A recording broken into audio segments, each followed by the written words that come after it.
ओम शांति। 15 अप्रैल 2024 बाबा के महावाक्य। मीठे बच्चे, यह संगम युग उत्तम से उत्तम बनने का युग है। इसमें ही तुम्हें पतित से पावन बन पावन दुनिया बनानी है। प्रश्न: अंतिम दर्दनाक सीन को देखने के लिए मजबूती किस आधार पर आएगी? उत्तर: शरीर का भान निकालते जाओ। अंतिम सीन बहुत कड़ी है। बाप बच्चों को मजबूत बनाने के लिए अशरीरी बनने का इशारा देते हैं। जैसे बाप इस शरीर से अलग हो तुम्हें सिखलाते हैं, ऐसे तुम बच्चे भी अपने को शरीर से अलग समझो। अशरीरी बनने का अभ्यास करो। बुद्धि में रहे कि अब घर जाना है। ओम शांति। मीठे मीठे रूहानी बच्चे हैं तो जिस्म के साथ, बाप भी अभी जिस्म के साथ है। इस घोड़े व गाड़ी पर सवार हैं और बच्चों को क्या सिखलाते हैं? जीते जी मरना कैसे होता है और कोई यह सिखला न सके सिवाय बाप के। बाप का परिचय सब बच्चों को मिला है। वह ज्ञान सागर पतित पावन है। ज्ञान से ही तुम पतित से पावन बनते हो और पावन दुनिया भी बनानी है। इस पतित दुनिया का ड्रामा प्लान अनुसार विनाश होना है। सिर्फ जो बाप को पहचानते हैं और ब्राह्मण भी बनते हैं, वही फिर पावन दुनिया में आकर राज्य करते हैं। पवित्र बनने के लिए ब्राह्मण भी जरूर बनना है। यह संगम युग है ही पुरुषोत्तम अर्थात उत्तम ते उत्तम पुरुष बनने का युग। कहेंगे उत्तम तो बहुत साधु संत महात्मा वजीर अमीर प्रेसिडेंट आदि हैं, परंतु नहीं, यह तो कलयुगी भ्रष्टाचारी दुनिया पुरानी दुनिया है। पतित दुनिया में पावन एक भी नहीं। अभी तुम संगम युगी बनते हो। वो लोग पतित पावनी पानी को समझते हैं। सिर्फ गंगा नहीं, जो भी नदियां हैं, जहां भी पानी देखते हैं, समझते हैं पानी पावन करने वाला है। यह बुद्धि में बैठा हुआ है। कोई कहाँ जाते हैं, मतलब पानी में स्नान करने जाते हैं, परंतु पानी से तो कोई पावन हो ना सके। अगर पानी में स्नान करने से पावन हो जाते, फिर तो इस समय सारी सृष्टि पावन होती। इतने सब पावन दुनिया में होने चाहिए। यह तो पुरानी रस्म चली आती है। सागर में भी सारा किचड़ा आदि जाकर पड़ता है, फिर वह पावन कैसे बनाएंगे? पावन तो बनना है आत्मा को। इसके लिए तो परम पिता चाहिए जो आत्माओं को पावन बनाए। तो तुमको समझाना है, पावन होते ही सतयुग में है, पतित होते हैं कलयुग में। अभी तुम संगम युग पर हो। पतित से पावन होने के लिए पुरुषार्थ कर रहे हो। तुम जानते हो हम शूद्र वर्ण के थे, अब ब्राह्मण वर्ण के बने हैं। शिव बाबा प्रजापिता ब्रह्मा द्वारा बनाते हैं। हम हैं सच्चे सच्चे मुख वंशावली ब्राह्मण। वह हैं कुख वंशावली। प्रजापिता तो प्रजा सारी हो गई। प्रजा का पिता है ब्रह्मा। वो तो ग्रेट ग्रेट ग्रैंडफादर हो गया। जरूर वह था, फिर कहाँ गया? पुनर्जन्म तो लेते हैं ना। यह तो बच्चों को बताया है। ब्रह्मा भी पुनर्जन्म लेते हैं। ब्रह्मा और सरस्वती, माँ और बाप, वही फिर महाराजा महारानी लक्ष्मी नारायण बनते हैं, जिसको विष्णु कहा जाता है। वही फिर 84 जन्मों के बाद आकर ब्रह्मा सरस्वती बनते हैं। यह राज तो समझाया है। कहते भी हैं जगत अम्बा तो सारे जगत की माँ हो गई। लौकिक माँ तो हरेक की अपने अपने घर में बैठी है, परंतु जगत अम्बा को कोई जानते ही नहीं। ऐसे ही अंधश्रद्धा से कह देते हैं, जानते कोई को भी नहीं। जिसकी पूजा करते हैं उनके ऑक्यूपेशन को नहीं जानते। अभी तुम बच्चे जानते हो, रचयिता है ऊंचे ते ऊंच, यह उल्टा झाड़ है। इनका बीज रूप ऊपर में है। बाप को ऊपर से नीचे आना पड़े तुमको पावन बनाने। तुम बच्चे जानते हो, बाबा आया हुआ है हमको इस सृष्टि के आदि मध्य अंत का ज्ञान देकर फिर उस नई सृष्टि का चक्रवर्ती राजा रानी बनाते हैं। इस चक्र के राज को दुनिया में तुम्हारे सिवाय और कोई नहीं जानते हैं। बाप कहते हैं फिर 5000 वर्ष बाद आकर तुमको सुनाऊंगा। यह ड्रामा बना बनाया है। ड्रामा के क्रिएटर, डायरेक्टर, मुख्य एक्टर्स और ड्रामा के आदि मध्य अंत को ना जाने तो उनको बेअक्ल कहेंगे ना। बाप कहते हैं 5000 वर्ष पहले भी हमने तुमको समझाया था, तुमको अपना परिचय दिया था, जैसे अब दे रहे हैं। तुमको पवित्र भी बनाया था, जैसे अब बना रहा हूँ। अपने को आत्मा समझ बाप को याद करो। वही सर्वशक्तिमान पतित पावन है। गायन भी है, अंत काल जो फलाना सिमरे। वल अर्थात घड़ी घड़ी ऐसी योनि में जाए। अब इस समय तुम जन्म तो लेते हो, परंतु सूकर कुकर कुत्ते बिल्ली नहीं बनते हो। अभी बेहद का बाप आया हुआ है। कहते हैं मैं तुम सभी आत्माओं का बाप हूँ। यह सब काम चिता पर बैठ काले हो गए हैं। इन्हों को फिर ज्ञान चिता पर चढ़ाना है। तुम अब ज्ञान चिता पर चढ़े हो। ज्ञान चिता पर चढ़ फिर विकारों में जा ना सके। प्रतिज्ञा करते हैं हम पवित्र रहेंगे। बाबा कोई वह राखी नहीं बंधवाते हैं। यह तो भक्ति मार्ग का रिवाज चला आता है। वास्तव में यह है इस समय की बात। तुम समझते हो पवित्र बनने बिगर पावन दुनिया का मालिक कैसे बनेंगे। फिर भी पक्का कराने के लिए बच्चों से प्रतिज्ञा कराई जाती है। कोई ब्लड से लिख कर देते हैं, कोई कैसे लिखते हैं। बाबा आप आए हैं, हम आपसे वर्षा जरूर लेंगे। निराकार साकार में आते हैं ना। जैसे बाप परम धाम से उतरते हैं, वैसे तुम आत्माएं भी उतरती हो। ऊपर से नीचे आती हो पार्ट बजाने। यह तुम समझते हो, यह सुख और दुख का खेल है। आधा कल्प सुख, आधा कल्प दुख है।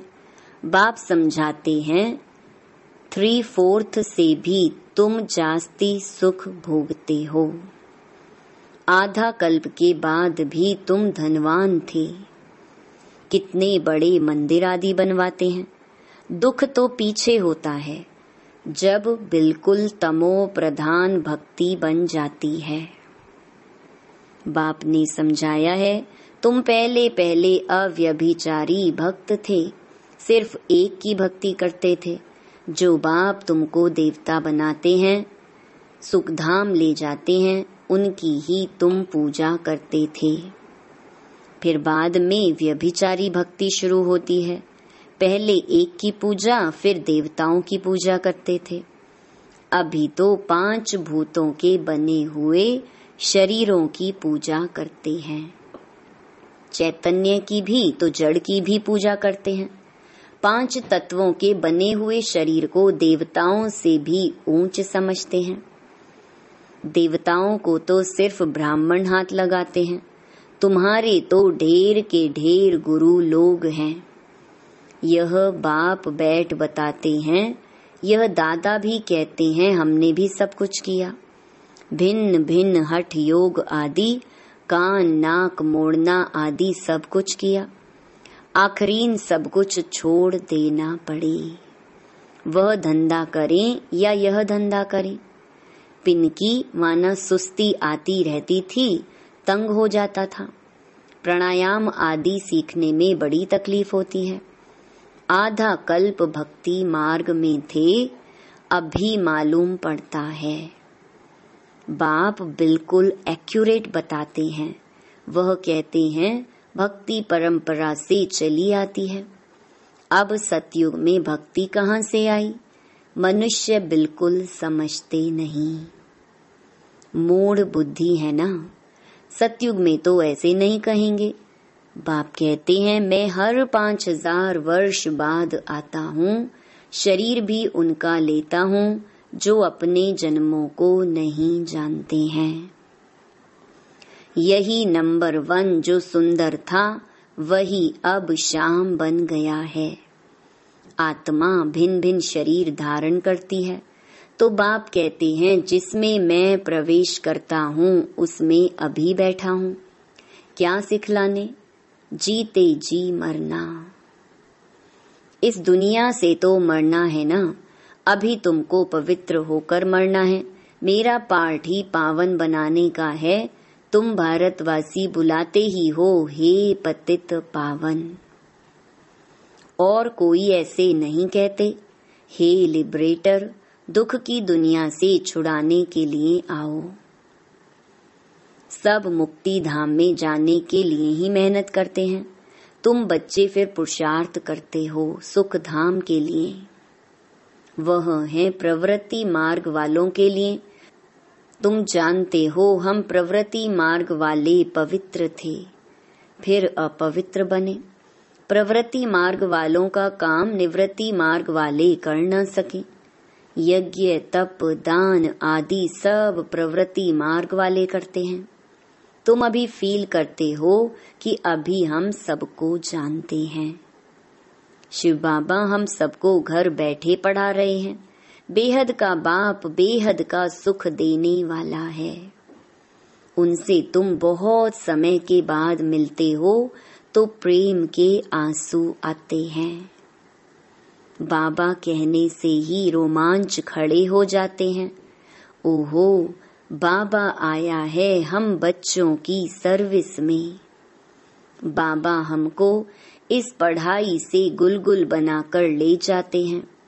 इस गंदी छीछी दुनिया से हमको ले जाएंगे अपने साथ। भक्ति मार्ग में तुम्हारी आत्मा कहती थी बाबा आप आएंगे तो हम वारी जाएंगे, हम आपके ही बनेंगे, दूसरा कोई नहीं। नंबरवार तो हैं ही। सबका अपना अपना पार्ट है। कोई तो बाप को बहुत प्यार करते हैं जो स्वर्ग का वर्षा देते हैं। सतयुग में रोने का नाम नहीं होता, यहाँ तो कितना रोते हैं। जब स्वर्ग में गया तो फिर रोना क्यों चाहिए और ही बाजा बजाना चाहिए। वहाँ तो बाजा बजाते हैं, खुशी से शरीर छोड़ देते हैं। यह रस्म भी शुरू यहाँ से होती है। यहाँ तुम कहेंगे हमको अपने घर जाना है, वहाँ तो समझते हो पुनर्जन्म लेना है। तो बाप सब बातें समझा देते हैं। भ्रमरी का मिसाल भी तुम्हारा है। तुम ब्राह्मणिया हो, विष्टा के कीड़ों को तुम भूं भूं करती हो। तुमको तो बाप कहते हैं इस शरीर को भी छोड़ देना है, जीते जी मरना है। बाप कहते हैं अपने को आत्मा समझो, अब हमको वापस जाना है। अपने को आत्मा समझ बाप को याद करना है। देह को भूल जाओ। बाप तो बहुत मीठा है। कहते हैं मैं तुम बच्चों को विश्व का मालिक बनाने आया हूँ। अब शांति धाम और सुख धाम को याद करो। अल्फ और बे, यह है दुख धाम, शांति धाम हम आत्माओं का घर है। हमने पाठ बजाया, अब हमें घर जाना है। वहाँ यह छीछी शरीर नहीं रहता है। अभी तो यह बिल्कुल ही जड़जड़ीभूत शरीर हो गया है। अब हमको बाप सम्मुख बैठ सिखलाते हैं इशारे में, मैं भी आत्मा हूँ, तुम भी आत्मा हो। मैं शरीर से अलग होकर तुमको भी वही सिखलाता हूँ। तुम भी अपने को शरीर से अलग समझो। अभी घर जाना है, यहाँ तो रहने का अभी नहीं है। यह भी जानते हो अभी विनाश होना है। भारत में रक्त की नदियां बहेंगी, फिर भारत में ही दूध की नदियां बहेंगी। यहाँ सब धर्म वाले इकट्ठे हैं, सब आपस में लड़ मरेंगे। यह पिछाड़ी का मौत है। पाकिस्तान में क्या क्या होता था, बड़ी कड़ी सीन थी। कोई देखे तो बेहोश हो जाए। अभी बाबा तुमको मजबूत बनाते हैं, शरीर का भान भी निकाल देते हैं। बाबा ने देखा बच्चे याद में नहीं रहते हैं, बहुत कमजोर हैं, इसलिए सर्विस भी नहीं बढ़ती है। घड़ी घड़ी लिखते हैं बाबा, याद भूल जाती है, बुद्धि लगती नहीं है। बाबा कहते हैं योग अक्षर छोड़ दो। विश्व की बादशाही देने वाले बाप को तुम भूल जाते हो। आगे भक्ति में बुद्धि कहीं और तरफ चली जाती थी तो अपने को चुटकी काटते थे। बाबा कहते तुम आत्मा अविनाशी हो, सिर्फ तुम पावन और पतित बनते हो, बाकी आत्मा कोई छोटी बड़ी नहीं होती है। अच्छा, मीठे मीठे सिकी लधे बच्चों प्रति माता पिता बाप दादा का याद प्यार और गुड मॉर्निंग। रूहानी बाप की रूहानी बच्चों को नमस्ते। धारणा के लिए मुख्य सार। पहला, अपने आप से बातें करो। ओहो, बाबा आया है हमारी सर्विस में। वह हमें घर बैठे पढ़ा रहे हैं। बेहद का बाबा बेहद का सुख देने वाला है। उनसे हम अभी मिले हैं। ऐसे प्यार से बाबा कहो और खुशी में प्रेम के आंसू आ जाएं, रोमांच खड़े हो जाएं। दूसरा, अब वापस घर जाना है, इसीलिए सबसे ममत्व निकाल जीते जी मरना है। इस देह को भी भूलना है, इससे अलग होने का अभ्यास करना है। वरदान, बीती हुई बातों व वृत्तियों को समाप्त कर संपूर्ण सफलता प्राप्त करने वाली स्वच्छ आत्मा भव। सेवा में स्वच्छ बुद्धि, स्वच्छ वृत्ति और स्वच्छ कर्म सफलता का सहज आधार है। कोई भी सेवा का कार्य जब आरंभ करते हो तो पहले चेक करो कि बुद्धि में किसी आत्मा की बीती हुई बातों की स्मृति तो नहीं है। उसी वृत्ति दृष्टि से उनको देखना, उनसे बोलना, इससे संपूर्ण सफलता नहीं हो सकती। इसलिए बीती हुई बातों को व वृत्तियों को समाप्त कर स्वच्छ आत्मा बनो, तब ही संपूर्ण सफलता प्राप्त होगी। स्लोगन, जो स्व परिवर्तन करता है विजय माला उसी के गले में पड़ती है। ओम शांति।